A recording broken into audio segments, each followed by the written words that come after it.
Olá a todos, uma satisfação estarmos aqui hoje, em mais uma atividade de nosso primeiro webinário internacional de estudos numismáticos da antiguidade, agora debatendo sobre o acervo de moedas antigas no Museu Histórico Nacional.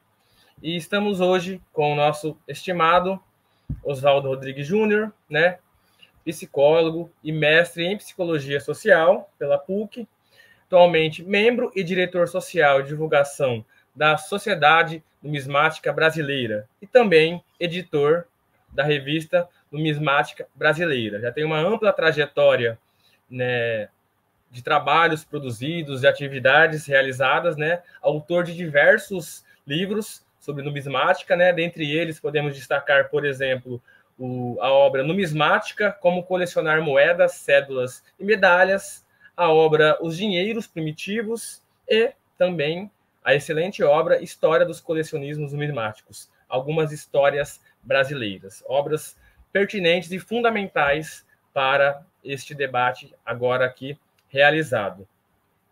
Indicamos também que as dúvidas e questões para o nosso debate de hoje poderão ser feitas através do e-mail do professor Oswaldo. Então, se assim quiserem, se dirijam diretamente pelo e-mail que será divulgado. É um prazer e uma satisfação muito grande estarmos aqui hoje. Agradeço inicialmente pela disponibilidade e presença, professor Oswaldo, e passo assim a palavra a você.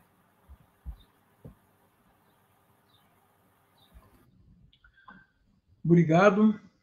Para mim é uma honra estar participando desse evento, pois eu também considero que discutirmos o que eu quero trazer para vocês é algo de muito especial. E aqui devo contar para vocês um pouco sobre a Sociedade Numismática Brasileira e o que nós vamos chamar de um impacto social, mas através do meu viés também da psicologia. Tenho que contar que encontrei esse pequeno texto, que era uma chamada para capítulos ou artigos para a confecção de um livro, e que diz algo interessante para nós. As moedas são mais do que apenas indicadores de uma sociedade monetizada. Todas as atividades para as quais as pessoas usam moedas estão inseridas nas relações sociais, e os aspectos sociais de seu uso muitas vezes influenciam as histórias de vida das pessoas, das moedas. Pessoas também.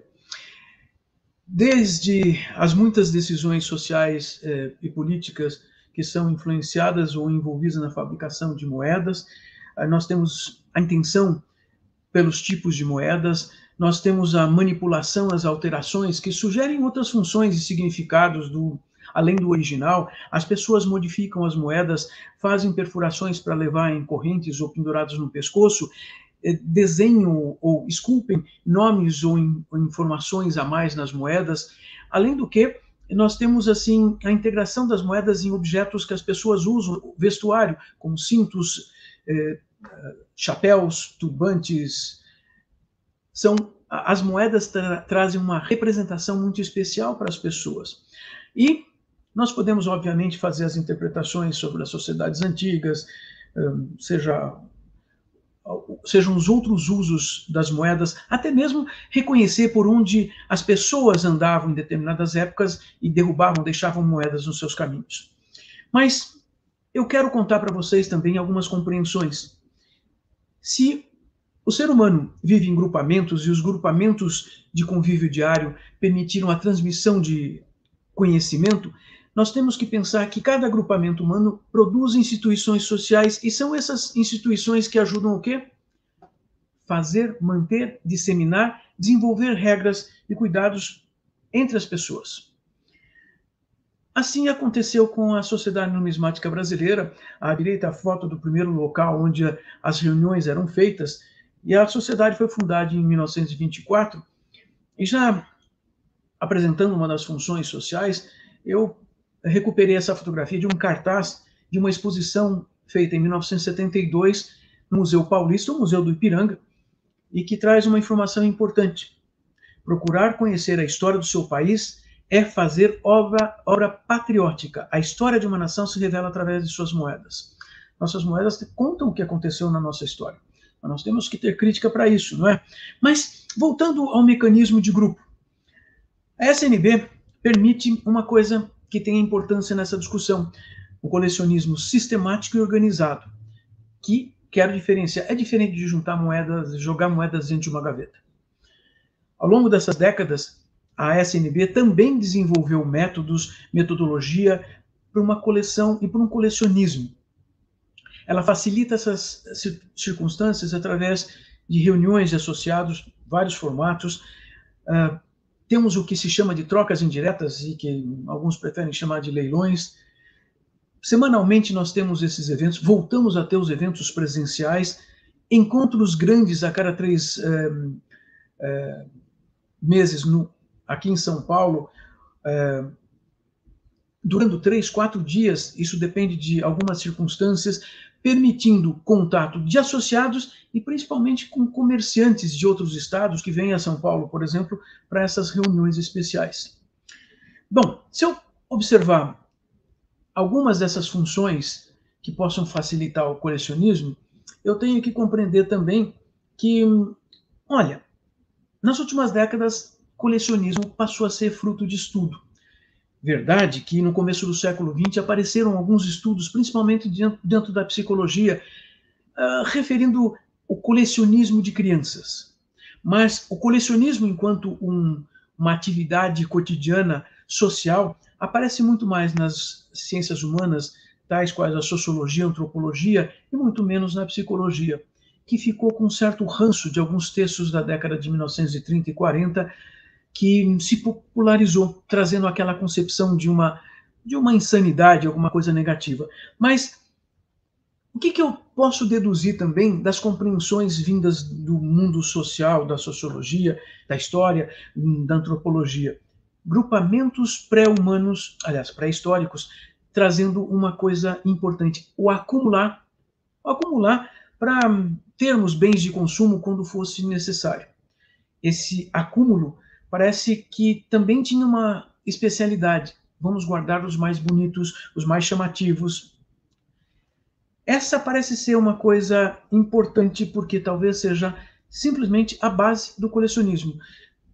Nós abrimos o caminho para trocas de bens de consumo através das coisas guardadas, que sobravam, que não eram consumidas, que não estavam sendo utilizadas momentaneamente por aquele grupamento.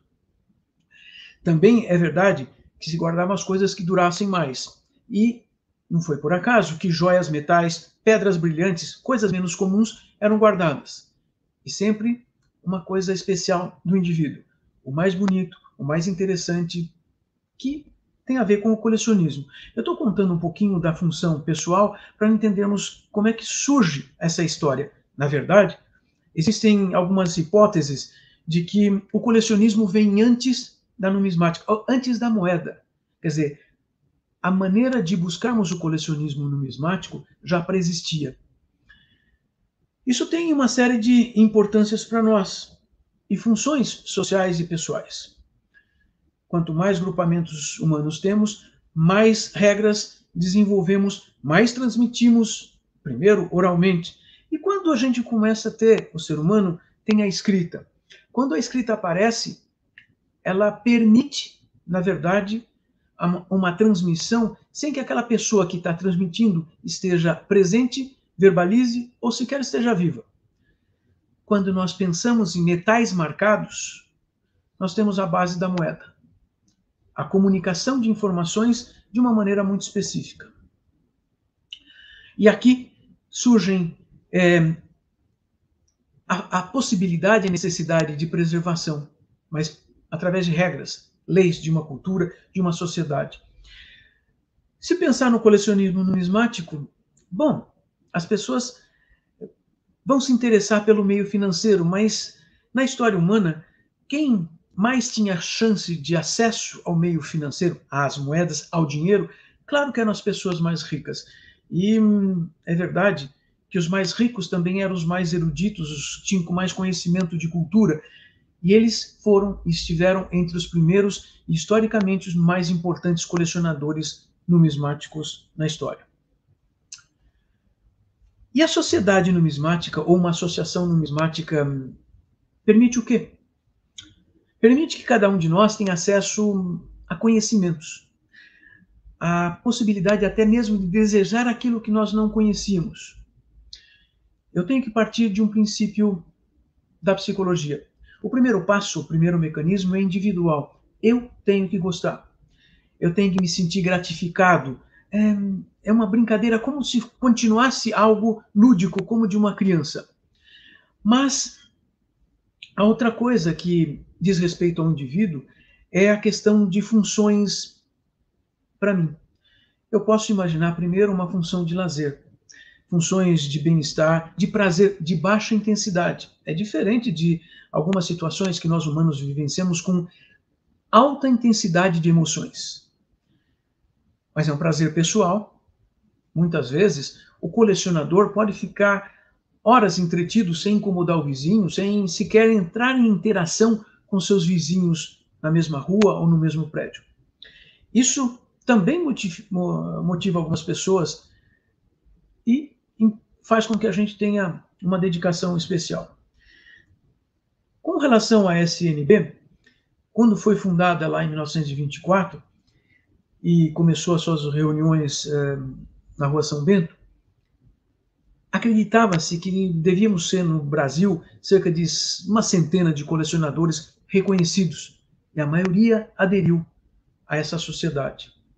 E isso é importante para nós.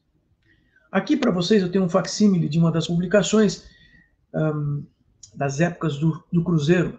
Isso significa entre 1942 e 1967.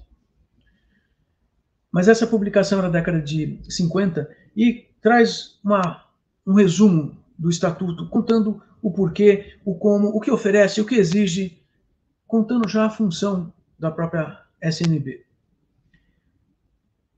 E qual a função de uma sociedade assim? Para cada indivíduo, também conhecer as suas histórias familiares, conectar com significados que nossos pais e avós nos passaram. De verdade, muita gente faz essa associação de como que era a vida nas décadas passadas, quando nossos pais ou avós estavam vivos. A sociedade numismática facilita uma série dessas discussões. Nós já vamos pensar nisso. Quando nos encontramos na sociedade numismática e temos colecionadores de diversos tipos, graus, intensidades ou capacidades conversando, nós temos um mecanismo, a educação que um produz no outro. Um educando o outro. Cada conversa, num canto, num corredor, na entrada, num bom dia ou boa tarde, traz regras que vão se fortalecendo e vão se criando e vão se modificando ao longo dos anos. Regras de como colecionar. Não apenas regras de como conviver naquele local. Também é verdade que alguns desses colecionadores sempre tiveram mais facilidade em escrever, outros em falar.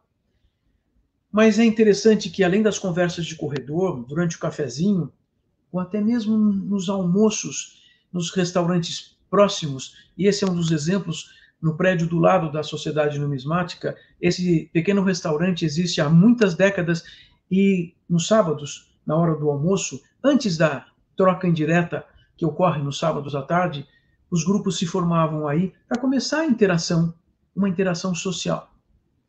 A interação com os sócios também se faz por publicações.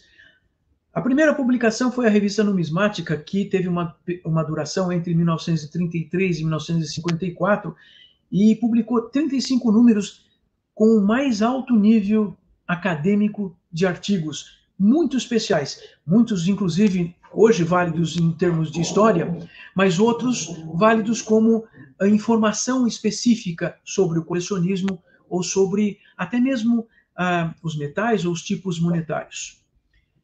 Com problemas financeiros que o país todo viveu na década de 50, o boletim da Sociedade Numismática surge para substituir a revista, sendo por algumas décadas uma pequena revista com um número de páginas que tinha uma variação desde poucas até um número razoável, porém retomando no final da década de 1990 e até agora um formato de livro e com mais de 100 páginas, trazendo, inclusive, retomando uma série de artigos de uma aparência mais acadêmica, de mais de estudos.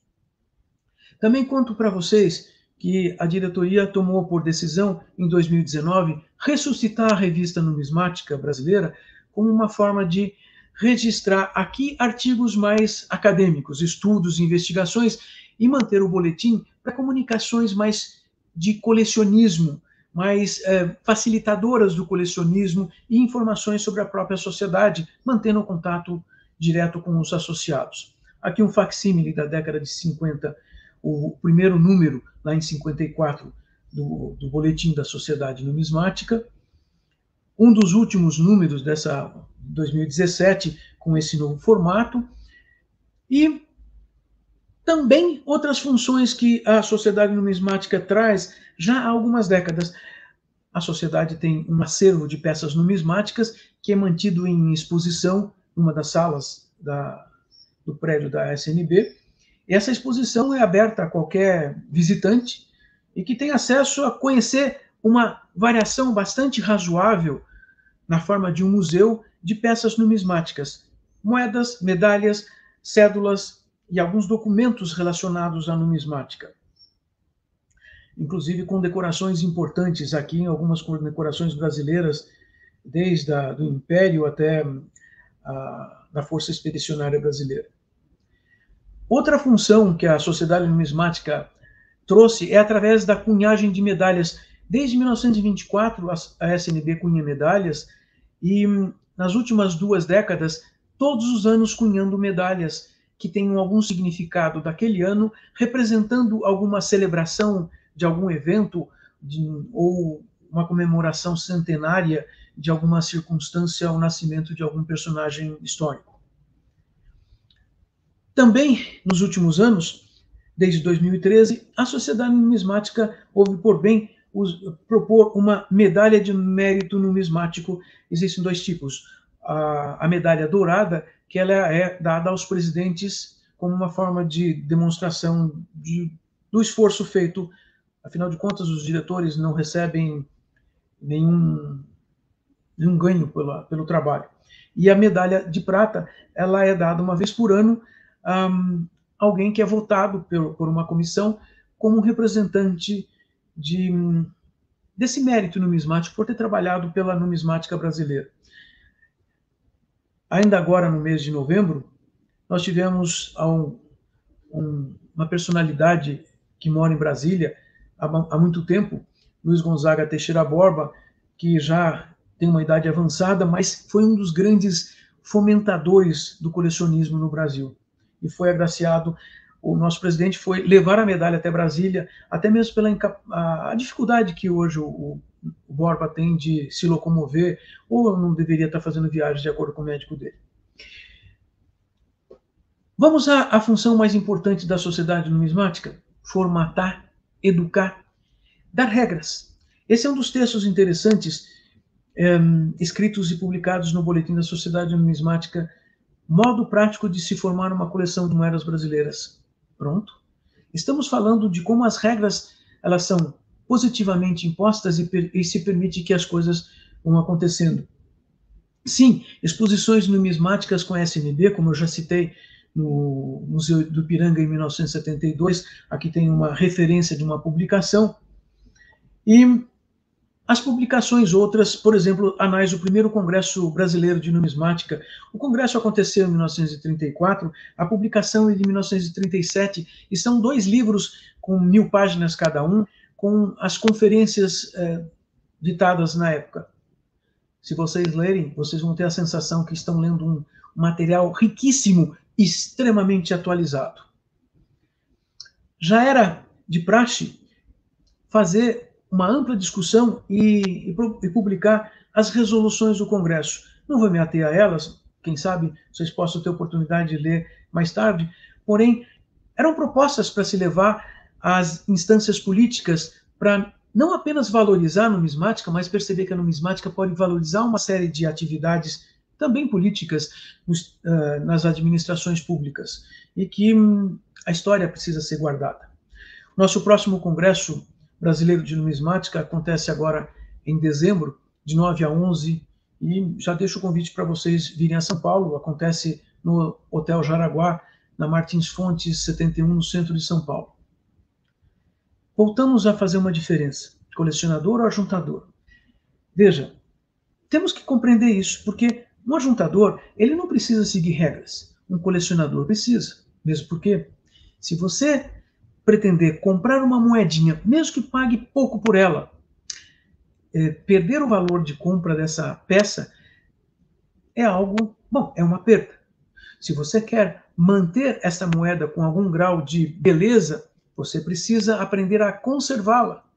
Então, o colecionador se exige que ele aprenda uma série de funções para estudar o objeto, estudar o armazenamento desses objetos, e estudar implica ter que seguir regras. Claro, precisamos de livros básicos, catálogos e outras coisas mais, e a interação com outros colecionadores. Por isso eu penso sempre nos aspectos psicológicos do colecionismo. De verdade, apenas colecionar, conservar uma coleção, já faz uma pessoa se envolver e ter atividades na sua vida. Claro que colecionar algo, moedas, selos, quadros, carros, o que quer que seja, implica também na história de vida dessa pessoa. Esse objeto colecionado, ele tem uma importância especial para essa pessoa. Ainda nos ditos aspectos psicológicos, eu tenho que pensar que o colecionismo tem uma série de funções. Um hobby, lazer, diversão, maravilha, aproveitem. Mas é uma atividade que já é positiva, produtiva. E, para alguns, é até uma forma de a gente conseguir compensar o trabalho. O trabalho é aquela atividade produtiva remunerada.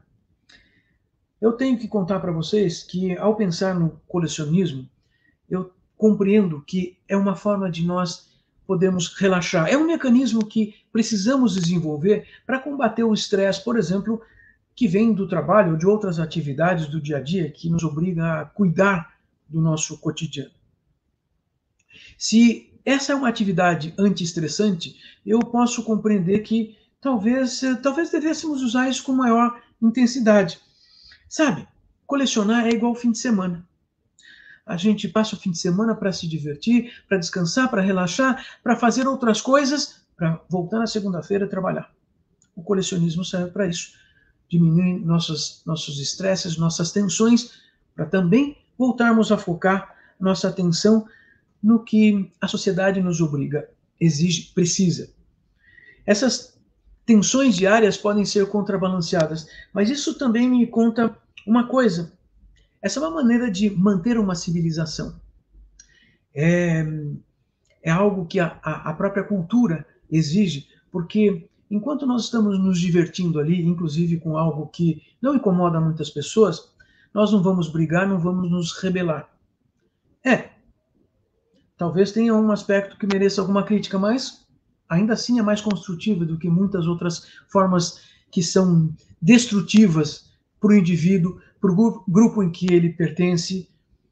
E nem pensar em álcool ou drogas. Tem um monte de outras formas difíceis de serem entendidas. Bom, eu posso também colecionar e, de repente, eu posso, com o colecionismo, estudar investigando cientificamente, estudar para ajudar outras pessoas a compreenderem de maneira pedagógica, fazer a manutenção de uma coleção também pode ser relaxante, pode ser envolvente. Manutenção significa eu colecionei, até fechei uma determinada coleção, mas quando é que eu vou ver essa coleção de novo? Talvez 1 ou 2 anos depois, talvez 10 anos depois.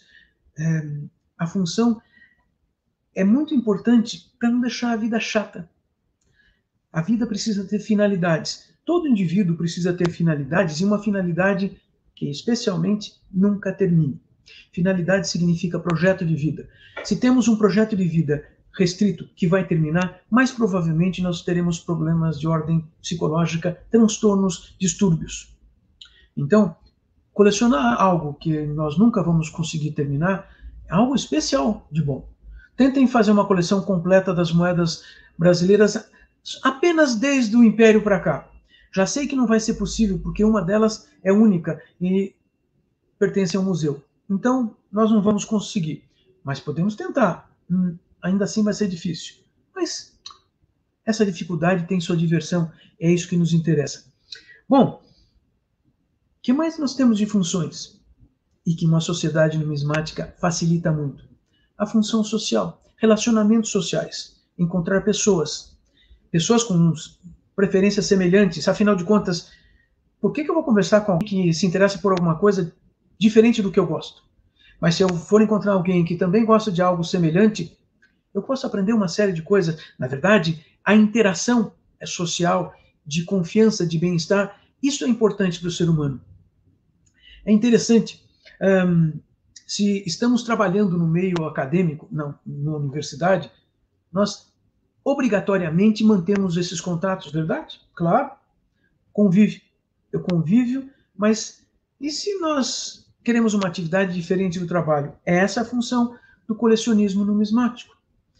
Também, como eu falava da situação social, tem se reconhecido uma coisa bastante importante. As pessoas mais velhas, elas têm, né, numa sociedade numismática, num grupo que valoriza o colecionismo, uma interação especial. Muitas das pessoas mais velhas que vão à sociedade numismática têm coleções muito antigas, têm muitas histórias para compartilhar, trocar e ajudar a educar outros colecionadores. Educar significando ensinar métodos de colecionismo, de armazenamento, do que significa ou não significa determinadas moedas e dar regras. Afinal de contas, é um mecanismo de conserva cultural. Mas ainda diria que um mecanismo de conserva cultural bastante razoável e bom, pois evita, ou pelo menos tenta-se evitar, uma série de discussões morais que muitas vezes em algumas instituições sociais se tornam um problema para alguns membros, ou até se expulsam membros dessas instituições por essas razões. Existe uma função importante no colecionismo para as pessoas mais velhas. Mais velhas eu estou pensando, sim, acima de 50, 60 ou 70 anos. Função cognitiva. Nossa cultura não tem prezado muito pela manutenção de funções cognitivas de pessoas que se aposentam, pois elas já perderam a função social. Deixa elas descansarem. Não, a função cognitiva é extremamente necessária, não só para o bem-estar, mas a manutenção da função cognitiva mantém vida. Talvez pessoas aposentadas vivas sejam um gasto cultural, ou deveriam ser um ganho, pois essas pessoas têm outras possibilidades de contribuírem. E aí, então, a função cognitiva pode ser facilitada, melhorada pelo colecionismo. Afinal de contas, apenas estudar e organizar uma coleção é extremamente exigente. E facilita a questão desta pessoa mais idosa sair de casa com uma função social, não ficar em fila de banco, que aliás nem é necessário mais, que foi uma função grande nas décadas de 70, 80, 90, até há uns 10 anos. Algo interessante e importante em termos de funcionamento de um colecionismo. Para o indivíduo, para algumas pessoas, significa colecionar algo que liga ela com o passado real ou imaginário. Real na sua história pessoal, real na sua história familiar. Algumas pessoas querem colecionar as moedas do seu período de vida. Outras querem colecionar moedas, cédulas, medalhas, coisas numismáticas da época dos seus pais ou dos seus avós. E tem aquele que tem uma sensação de perda social dentro da história. Eu coleciono só monarquia, porque monarquia que era uma boa época no nosso país. São discussões, mas essa sensação de preencher uma perda é uma função muito importante, pois essa pessoa, podendo preencher de uma maneira simbólica, até na prática, ela deixa de gastar suas energias perdendo outras coisas socialmente, inclusive trabalho. De novo, estou apontando a função de manutenção de trabalho. Também o desenvolvimento ou recuperar identidade nacional.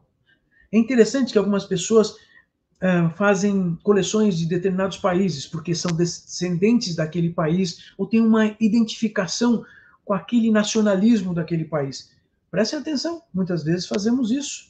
E às vezes estamos fazendo como que defendendo uma ideia de um país que nem é o da nossa família. Aprendemos uma série de coisas. geografia, história. Mas eu achei essa frase numa revista qualquer, não uma revista leiga, mas que um sujeito, um advogado de Nova York, contava que ele se dedicava ao colecionismo porque ele aprendia história militar, sobre os governos, os regimes políticos, economias, religiões. Isso, caramba, permite uma abrangência, uma abertura de conhecimentos que normalmente as nossas profissões fazem o oposto. Fazem com que nós tenhamos um afunilamento de conhecimento que muitas vezes é prejudicial, inclusive para a própria função cognitiva quando formos mais velhos. E é claro, ele apontava, e é um hobby que é para toda a vida e que nunca termina. Existem algumas teorias que eu quero só reportar para vocês rapidamente. Primeiro, uma ligação com a história do caçar e colecionar, né? Afinal de contas, a pré-história como uma forma de a gente buscar catalogar, organizar informações para dar sentido para as ações futuras. São teorias, hipóteses, mas uma outra hipótese interessante e engraçada é estocar comida, como alguns animais fazem, e querendo dizer que seria uma determinação biológica. Não, independente de uma determinação biológica, eu sempre penso que a motivação individual que você ou eu temos, ela é muito importante. Uma coisa da motivação pessoal é que muitas vezes as pessoas pressupõem que o ensino pedagógico de como colecionar faria com que as crianças aprendessem. Não é tão simples.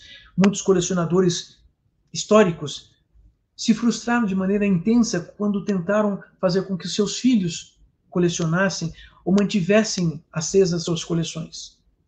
Eu tenho que compreender que existe um mecanismo que vai ser desenvolvido no meu histórico de consequências positivas a cada vez e a cada aproximação daquilo que se assemelha a um colecionismo. Quer dizer, o indivíduo tem que desenvolver um processo de aprendizagem e esse processo é o que se aplica a um colecionismo. Eu procurei trazer aí para vocês algumas ideias, mas o cerne dessa ideia é exatamente assim. Se em algum momento o mundo foi percebido valorizando alguma ação minha por ter guardado algo que para mim parecia ser bonito, brilhante, interessante, eu começo a ter a chance de guardar mais outras peças iguais. Moedas são interessantes para crianças, inclusive porque elas percebem que, para os pais, dinheiro tem uma importância grande. Afinal, com dinheiro se compram coisas. É o meio do nosso mundo ocidental. Não só ocidental, né? Mas quase todo mundo faz isso.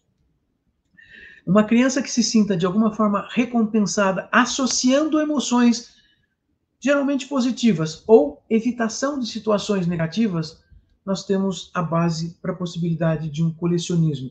Guardar coisas semelhantes para nos fazer felizes ou ajudar a gente a fugir de coisas ruins. Lembra que eu falava daquela função de que isso nos ajuda a diminuir o estresse frente ao trabalho? Aqui é a ideia que começa com uma criança. Nós aprendemos situações assim. Bom, nós podemos ajudar as crianças numa escola a fazer isso? Podemos ajudar a reconhecer que alguns desses colecionismos podem ajudar a fazer isso. Só que eu falei colecionismos, não apenas numismáticos. Então, o importante para nós, e que, de novo, é valorizado por uma associação numismática, porque, afinal de contas, ela depende dessas pessoas que sejam assim. Cada um de nós aprendeu a conservar, a obter satisfação com o cuidar desses objetos. Isto faz com que, então, nós tenhamos a necessidade também de trocar. Afinal de contas, se um colecionador, uma sociedade numismática, pega uma moeda e deixa cair no chão, ele já não vai ser considerado um colecionador, porque ele não está cuidando, conservando. Ele vai ser admoestado por todos à volta. Geralmente, esse é um erro que nenhum comete numa sociedade numismática, porque é como se fosse um aprendizado dos primeiros. Mas, para nós compreendermos assim como é que esta situação traz um bem-estar, é algo muito importante. Eu até diria que a maior parte das pessoas que está lá na sociedade numismática e participa das reuniões percebe a função da sociedade trazendo bem-estar. Essa percepção da nossa história de vida, de como isso aconteceu e como é que eu estou encontrando a continuidade disso naquele grupo social é importante. E eu ainda vou contar para vocês mais uma coisa logo na sequência, como é que isso tem atuado nesse momento de pandemia. Guardem então a história. Bem-estar, relaxamento ou evitação de situações ou momentos de ansiedade são a base que trazem o nosso colecionismo, a nossa vontade de colecionar, a nossa satisfação com o colecionar. Isto é um mecanismo que depende da história de vida do indivíduo. Talvez tenhamos bases biológicas ou bases de regras sociais que auxiliem, mas é o indivíduo que é o principal mecanismo que desenvolve essa questão. E nem sempre alguém de fora vai perceber isso. Nem sempre o próprio indivíduo vai reconhecer em si mesmo esse histórico. Mas com um pouquinho de esforço nós reconhecemos, lembramos e temos flechas de memória sobre as situações que nos fizeram trazer isso. O ano passado eu procurei fazer uma pequena pesquisa usando alguns argumentos da própria internet e quero trazer só umas pequenas informações para terminar minha exposição. O que os colecionadores da Sociedade Numismática Brasileira falavam sobre o isolamento social, o afastamento físico que a pandemia do Covid-19 trouxe. Falta das reuniões com outros colecionadores, seja na Sociedade Numismática, nas praças onde tem os grupos de venda. Em São Paulo nós temos a Praça da República aos domingos, no Rio de Janeiro tem a Praça 15, em todas as grandes cidades existe uma praça onde grupos de colecionadores, não só de numismáticas, mas também de antiguidades ou coisas semelhantes, se reúnem. Isso permite troca social. E outra coisa eram as visitas a amigos. Outra falta percebida por todos esses colecionadores isolados: conversar sobre o que coleciona. Muitos não eram tão afeitos, por exemplo, aos meios virtuais. E qual o resultado disso? Bom, uma boa parte, mais de um terço, se sentindo mais irritado do que antes. Quer dizer, colecionar só não basta. A interação social parece ser um dos itens importantes nessa discussão, porque todos, 90% sentia falta das atividades que tinha antes. Talvez aqui também se refiram a várias outras atividades. Porém, o foco era apenas o colecionismo numismático. E aqui eu deixo meu agradecimento, uma foto tirada de um dos salões da Sociedade Numismática, onde tem a biblioteca. Essa é uma biblioteca especializada com mais de 3.000 livros. Está em plena catalogação, que vai ser disponibilizada na internet, inclusive para não sócios. E as vitrines aí abaixo com uma parte do museu. O restante do museu está atrás da foto. E nós, atualmente, somos 810 sócios ativos. Quando eu digo ativos, é que a cada ano nós temos um grupo que falece, um pequeno grupo que pode deixar de ser sócio, e ingressamos outros. A cada ano crescemos um pouco, mas mantemos um grupo bastante grande. Posso contar para vocês que a SNB é a sociedade na América Latina com o maior número de membros. Nas Américas, perde para algumas sociedades da América do Norte, dos Estados Unidos especificamente. Mas essa é a função social que eu queria trazer da Sociedade Numismática, e agradecer vocês por estar permitindo essa discussão quando nós estamos conversando sobre o Museu Histórico Nacional e as coleções numismáticas que são especiais. Obrigado, André. Nossa, agradeço muito essa participação, porque, olha, tantas variáveis, tantas questões que podem ser abordadas, né, a partir da sua fala. Para eu, que sou docente da UFMS e historiador de formação e também colecionador desde a minha infância, né, agradeço aqui, até abro um parênteses, eu me reconheci em sua fala em vários momentos, tanto enquanto historiador, para entender essa dimensão, né, da numismatia enquanto cultura material. É isso, nossos catálogos. Esse aí eu não tenho ainda, hein? Aceito entregas. Esse aí eu não tenho vários. Mas pode falar sobre eles se quiser, fica tranquilo. Não, tranquilo, fica à vontade. Só para fazer um balanço, né? A sua fala nos aqui, tanto dentro da academia como para além da academia, né? Enquanto uma atividade, né? Como você deixou muito claro, é uma atividade que extrapola somente a pesquisa enquanto conhecimento da cultura material da história, mas ao mesmo tempo se torna uma atividade enquanto manifestação do homem coletivamente. Isso fica muito claro pela sua fala, né? Como que a numismatia, a produção da moeda, para além da troca monetária, né? Ela é um monumento, né? Um marco de memória da sociedade, né? Você muito bem pontua, desde as eras primitivas, de como que não só o colecionismo, a ideia de colecionar, mas também a ideia de você carimbar na moeda um imperador, um rei, você trazer na moeda a questão de um marco de poder, em muitos casos, né? Aí nós lembramos vários casos históricos do próprio... Isso, justamente, os brasões, a famosa história do Dom Pedro I, né? Do recolhimento das moedas que ele fez, essa moeda que quem sabe um dia eu encontro, né? Mas é quase impossível. Pode abrir o microfone, Oswaldo. Pode falar com a gente. Você vai poder vê-la no Museu Histórico Nacional.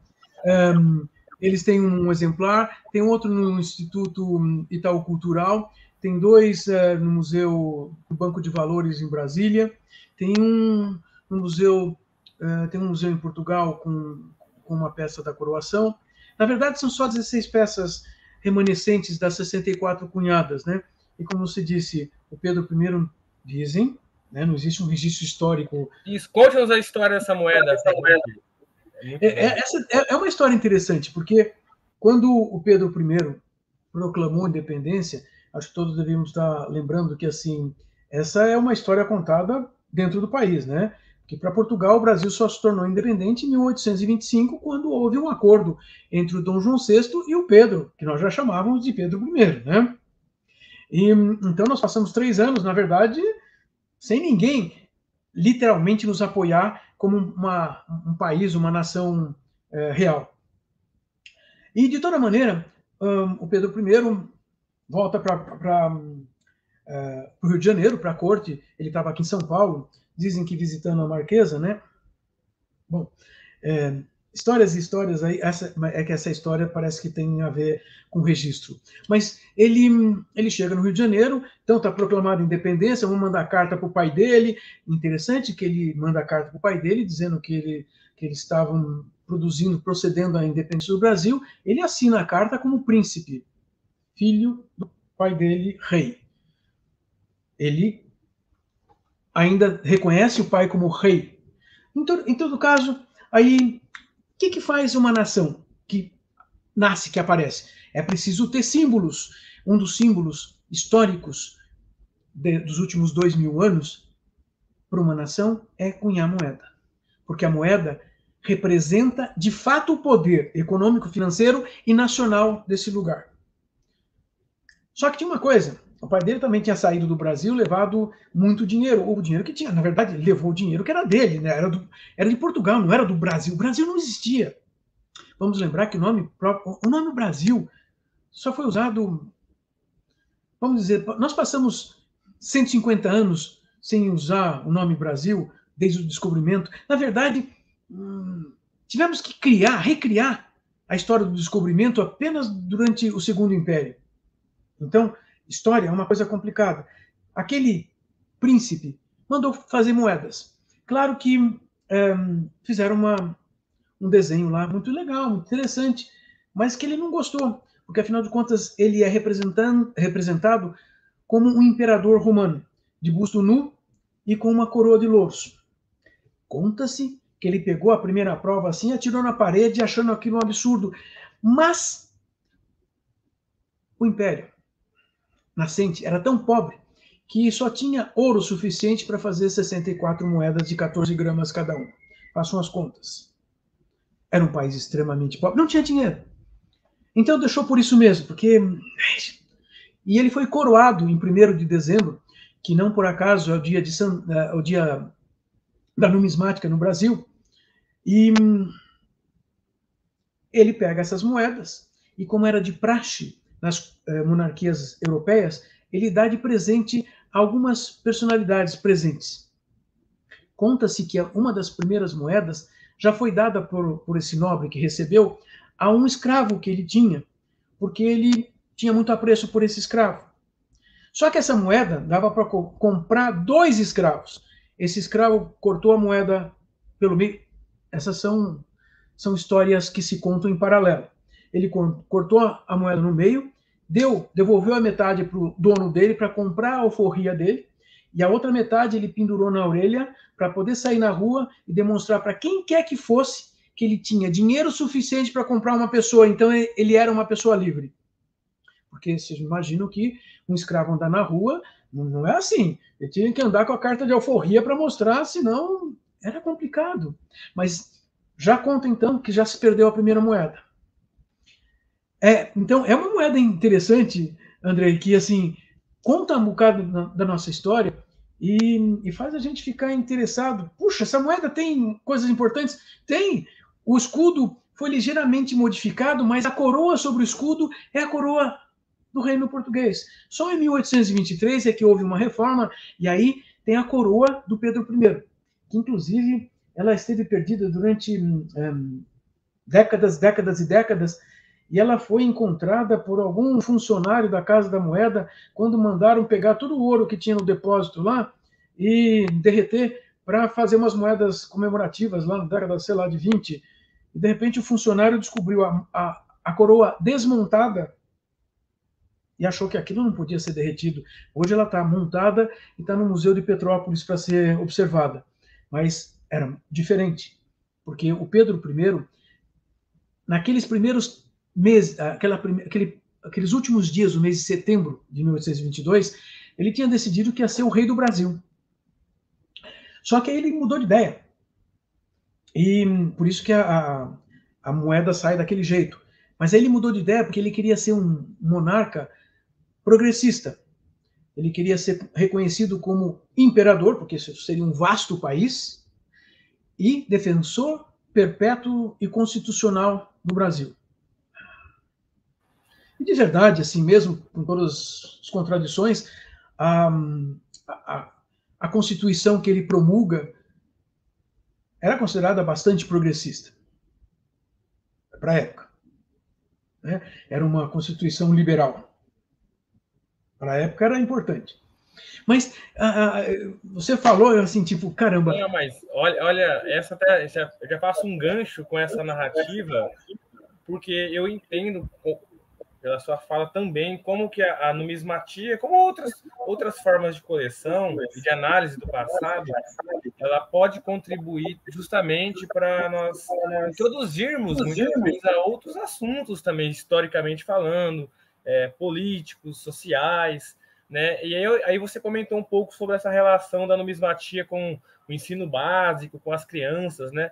Eu até ia lhe perguntar, você acha que você deu um belo exemplo, ó, só dessa narrativa de uma moeda nós conseguimos fazer uma radiografia, né, de mitos, emblemas, sinais, né, e identidades do século XIX da história brasileira. Você entende, então, que uma potencialidade grande na numismatia no ensino básico? Você vê essa abertura, de certa forma? Durante alguns anos, há cerca de 10 anos, a Sociedade Numismática Brasileira teve um programa aqui nas escolas em São Paulo, escolas de ensino básico, para levar alguns historiadores e alguns colecionadores a dar aula sobre numismática. Compusemos uma cartilha de umas boas 50 páginas, contando uma série de coisas sobre o colecionismo numismático, sobre a numismática enquanto uma ciência auxiliar da história, para contar uma série dessas coisas. E, sim, foi bastante interessante. Ao final desse processo todo, houve um concurso de artigos de histórias e teve assim, composições, artigos muito interessantes feitos pelos adolescentes que, de repente, descobriram que, através da moeda, do colecionismo numismático, eles podiam saber várias coisas, eles se demonstraram interessados e felizes com isso. Claro que, para se transformar também num colecionador de importância financeira, nós temos outras coisas que não são tão fáceis. Vejam, ainda quando, por exemplo, um colecionador é convidado, chamado para uma entrevista por um jornalista, uma das coisas mais simples e importantes que o jornalista vai fazer, uma das primeiras perguntas é: quanto vale sua coleção? Qual é a moeda mais cara da sua coleção?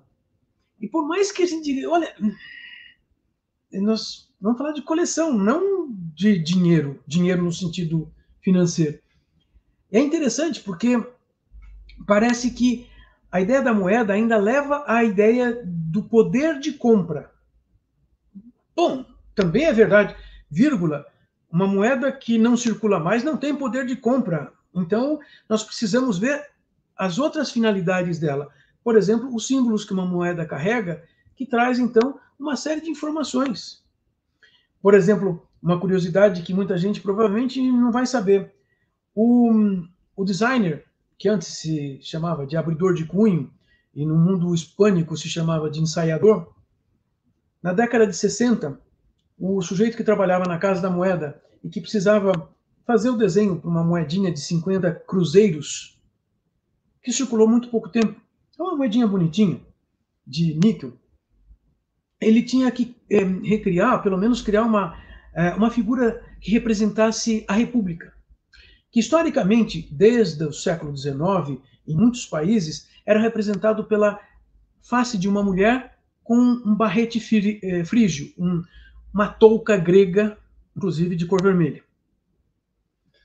Bom, ele gostava de uma atriz brasileira, e ele faz a efígie da República baseada numa foto da Tônia Carreiro. A atual efígie da República continua sendo baseada naquele desenho feito em 1965, aquela moedinha. E as primeiras cédulas do padrão Cruzeiro Novo têm a cara da Tônia Carreiro. Veja, é história recente e eu fico imaginando, mas de onde vem essa história? Mas o desenhista, ele admitiu isso, essas informações estão ainda, né, no Museu do Banco de Valores em Brasília. Mas é interessante. Nós temos que aprender que algumas coisas, por exemplo, a representação da República numa figura feminina, nos reporta a outro evento muito importante do século XIX, que foi a Revolução Francesa, num quadro de Delacroix, que representava uma personagem feminina na frente de uma população correndo e levando a bandeira francesa, e essa personagem feminina passaram a chamá-la de Marione, que seria uma mulher que teria o barrete frígio, e assim, todas as moedas francesas puseram aquela carinha lá. Veja, se nós começarmos a compreender qual é a intenção de quem fez a moeda, nós vamos também entender qual a finalidade da moeda.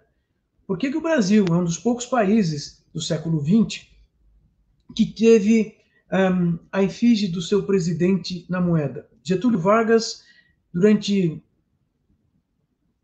15 anos, teve a sua cara nas moedas. Essa é uma coisa interessante, não é? 15 anos não, menos que isso.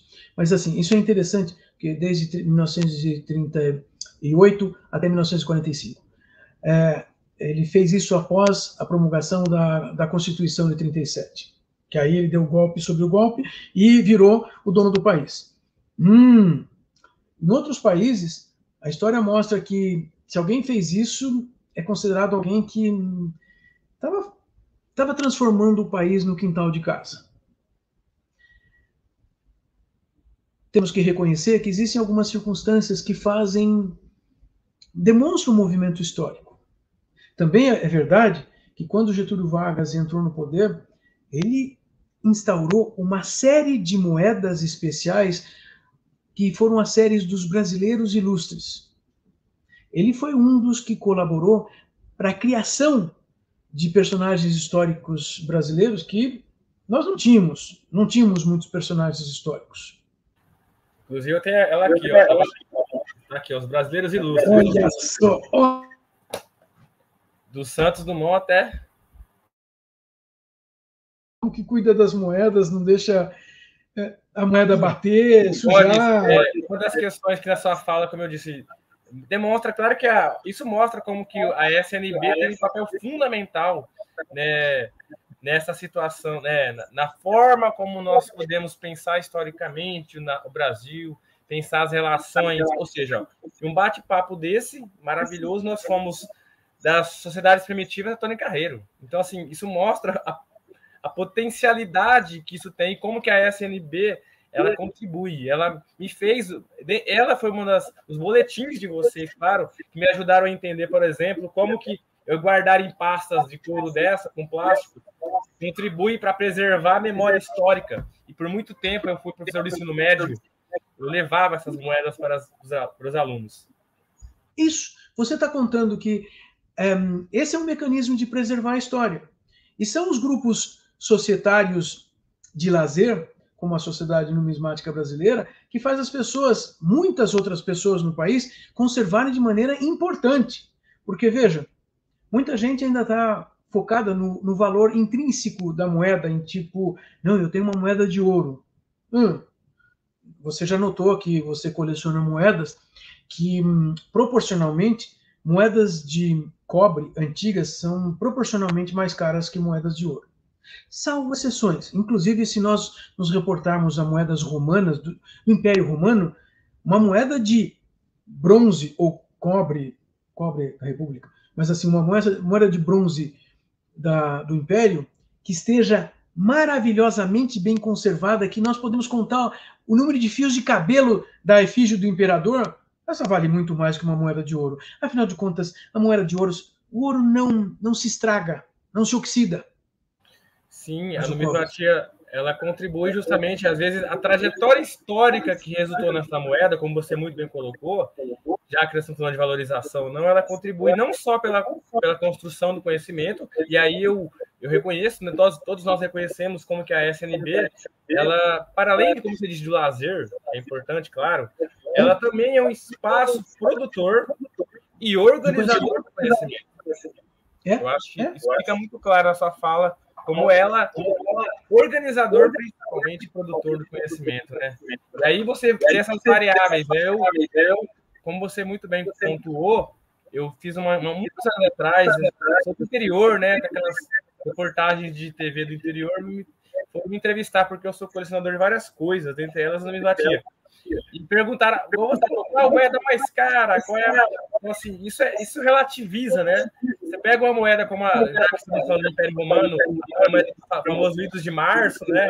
Uma milenar moeda, que quem sabe onde está, né? Valendo milhares de dólares, até um papacão, até as mocinhas, né? Então, assim, é relativo, né? Isso fica muito claro na sua fala, né? O colecionismo numismático no Brasil, ele tem aumentado bastante também, André, a partir das moedas comemorativas das Olimpíadas. Essa foi uma coisa que trouxe um conflito bastante grande entre os colecionadores. Por quê? Porque muitos colecionadores trazem, como você citou, moedas do mundo romano. Então, uma moeda de Nero referindo à morte de Júlio César é uma moeda que tem uma referência histórica muito importante. Sei, e das Olimpíadas? Elas iam acontecer ainda e tinha gente achando que a moedinha que achou que era diferente, recebeu no troco, ela deve valer milhares de reais. A da bandeira, isso mesmo. E as outras comuns, porque nós passamos por uma época de uma verdade relativa ali, que os grupos nas redes sociais traziam essa discussão que não, porque estão querendo me enganar, porque essa moeda vale muito. Cada das moedas da série das Olimpíadas, que são 16, a entrega da bandeira olímpica de 2012, ela não pertence à série comemorativa das Olimpíadas, que é de 14 a 16, Nós temos uma série de 16 moedas e cada uma teve uma tiragem de 20 milhões de exemplares. Espera aí, será que aquela moeda que você referiu, dos idos de março, que é uma moedinha de prata pequenininha, quanto vale aquela moeda? Ela teve uma tiragem de 20 milhões de peças? Obviamente não. Essas coisas relativas que, assim, nem sempre passa pela cabeça do jornalista, porque ele está querendo fazer com que as pessoas se mobilizem, é claro. Ele também tem uma pauta que conduz a isso. Não, quanto vale essa moeda? Tinha gente que me chegava assim com uma moedinha das Olimpíadas. Olha, quanto vale essa moeda? R$1. Não, você está mentindo. Então, eu tenho que dizer, mais vale o nosso colecionismo, porque ele permite, como você disse, que também nós vamos preservar historicamente. Nós não somos exatamente como um museu onde a nossa coleção seja pública, mas também o dia que formos embora, a nossa coleção vai se espalhar por aí. Não vai se espalhar dando lucro para as pessoas, vai se espalhar enquanto peças, objetos que vão ser transformados em fontes de conhecimento ou de colecionismo de outras pessoas. A transformação continua, ela não é perdida. Também, esse é um valor que um museu raramente vai ter, porque o museu, no Brasil, o museu nem pode vender suas peças. Eu compro peças de museus europeus, porque os museus europeus vendem o restante, o acervo que está sobrando, porque eles precisam de peças outras mais interessantes. Mas, de novo, quero agradecer a participação aqui com vocês. Eu quero assistir todas as outras palestras, porque eu fico encantado nessa discussão e eu gosto de ouvir os estudos e tudo mais. Obrigado, Andrei, obrigado à organização do evento, ao Museu Histórico Nacional, ao professor Carlos Campos, e vamos nos encontrar mais vezes para continuar essas conversas. Nós agradecemos pela disponibilidade, pela oportunidade de estarmos aqui aprendendo mais, um debate que nós poderíamos ficar aqui horas e horas, é um debate muito rico, muito profundo, de várias variáveis. Nós agradecemos, isso enriquece o evento. Reiteramos que as perguntas e dúvidas vão ser encaminhadas por e-mail para o Oswaldo, e agradecemos, assim, a presença, a participação, né, e dando continuidade, claro, ao nosso primeiro webinário internacional de estudos numismáticos da Antiguidade, né? E assim damos encerrado esta atividade. Grande abraço.